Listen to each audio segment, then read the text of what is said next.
ちさん、あなたも死に際になって自分がどんな人間だったのか。イタチさん、どうやら私はろくでもない人間でもなかったようですよ。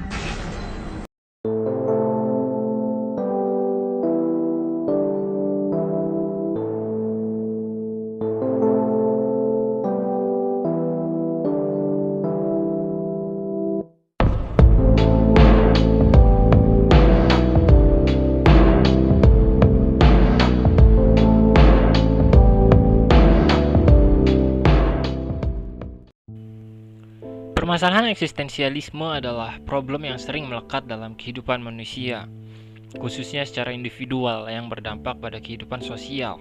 Sebelum masuk lebih jauh pada pembahasan utama kita perihal Hoshigaki Kisame dengan pencarian jati dirinya serta makna dari kehidupan, kita terlebih dahulu akan membahas sedikit tentang eksistensialisme. Eksistensialisme berguna bagi kehidupan manusia karena menyentuh aspek paling vital dalam diri manusia itu sendiri, yakni jati diri kita sebagai seorang individu.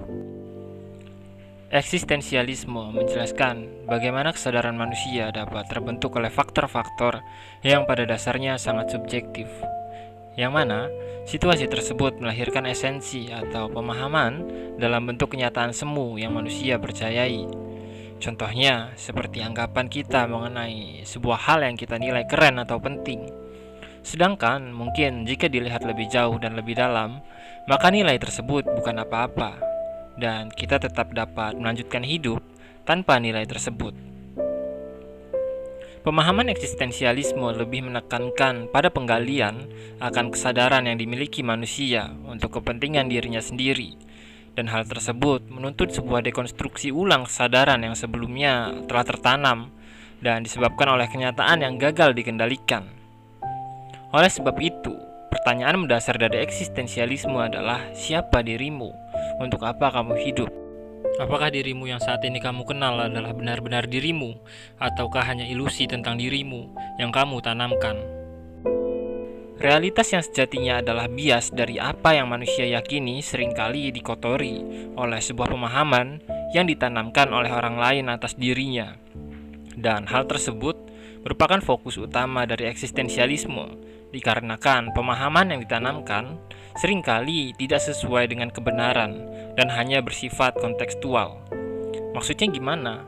Biar saya kasih contoh sedikit. Misalnya, kita diberi pemahaman bahwa hidup itu harus santai, tidak terlalu memikirkan masalah, dan lain-lain.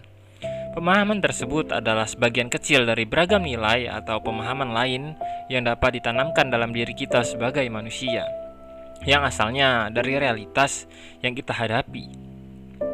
Dan saat kita pada faktanya dipertemukan dengan situasi yang memaksa kita untuk fokus atau bekerja keras, yang berarti bertentangan dengan pemahaman yang telah kita genggam sebelumnya, apa yang akan kita lakukan? Tentulah menerima nilai baru tersebut karena realitas telah kita anggap berubah. Begitupun dengan cara kita menanggapinya. Itulah yang diinginkan oleh eksistensialisme, memahami realitas untuk kemudian dijadikan acuan utama pembentukan kesadaran diri manusia.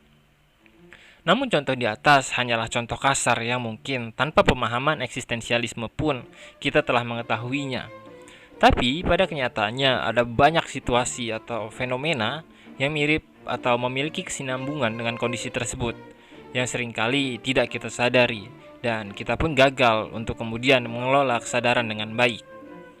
Contohnya saat kita ingin terlihat keren atau diakui oleh orang lain dengan melakukan tindakan bodoh atau melakukan tindakan yang melanggar moral.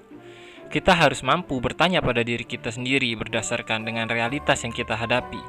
Seperti pertanyaan, apa iya sih saya butuh jadi keren? Apa untungnya sih memuaskan hasrat mereka untuk melihat saya keren?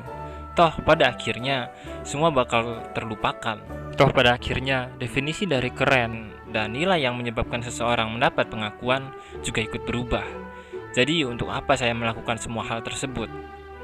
Itu adalah contoh kecil dari pengaruh besar melalui kontrol yang dapat kita lakukan terhadap kesadaran kita.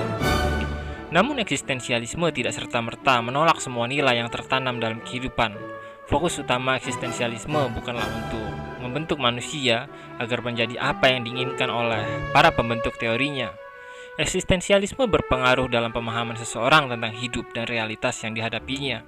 Eksistensialisme pun mampu untuk membuka tirai yang menghalangi manusia dari sebuah pemahaman atas hak-hak yang sejatinya dimilikinya. Eksistensialisme juga menjadi sebuah jembatan antara manusia dengan kebebasan menggunakan pemahaman akan diri sendiri yang lebih mendalam. Dan hal tersebut mampu untuk membuat manusia agar hidup menjadi lebih bebas dan lebih baik, di mana seseorang tidak terikat oleh pemahaman atau nilai-nilai yang sejatinya hanya sebuah ilusi dan tanpa sengaja atau dengan sengaja ditanamkan kepada dirinya oleh orang lain. Kembali ke pembahasan Kisame yang merupakan member setia dari Akatsuki. Dalam sebuah episode diperlihatkan keraguan Kisame terhadap kesadaran yang dimilikinya, yang mana dirinya mengalami krisis eksistensial cukup serius hingga melontarkan pertanyaan-pertanyaan filosofis yang tentu tidak akan mudah dijawab bagi mereka yang mengerti bahwa realitas di dunia ini penuh dengan ilusi dan kebohongan. そんなことは仲間を最初にやった時から分かっていますよ。霧の忍びでありながら霧の忍びを殺す。自分は一体何者なのか、敵なのか味方なのか。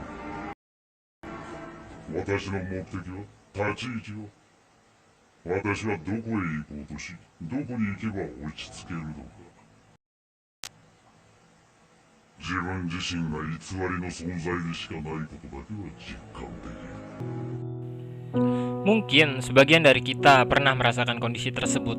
Bagaimanapun, krisis tersebut tidak dapat dengan mudah diselesaikan dengan jawaban instan.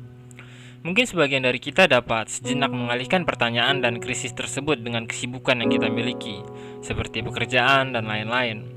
Namun akan ada titik di mana pertanyaan tersebut akan muncul kembali dalam hidup kita, jika kita gagal menemukan jawaban terbaik yang dapat kita gunakan sebagai makna dari keberadaan kita sebagai manusia. Sebagian dari kita mungkin telah mengenal krisis kepribadian di usia senja. Hal tersebut dapat terjadi disebabkan oleh jawaban dari pertanyaan-pertanyaan sebelumnya yang gagal kita temukan. Pertanyaan-pertanyaan tersebut terkubur dan tersisihkan dengan beragam kesibukan yang menjadikan kita lupa siapa kita. Kita seolah terombang-ambing dalam arus kehidupan yang bahkan tidak kita ketahui arahnya kemana dan apa yang akan kita temui di masa depan. Namun, kita tetap enggan memahami jati diri kita sesungguhnya sebagai manusia dengan kesadaran yang ada. Hingga pada akhirnya, pertanyaan tersebut kembali bangkit dari kuburnya, dan kita masih tidak mengetahui makna dari hidup kita. Sekian kausalitas yang hening, sampai jumpa. やはりこの世は偽りばかりだ。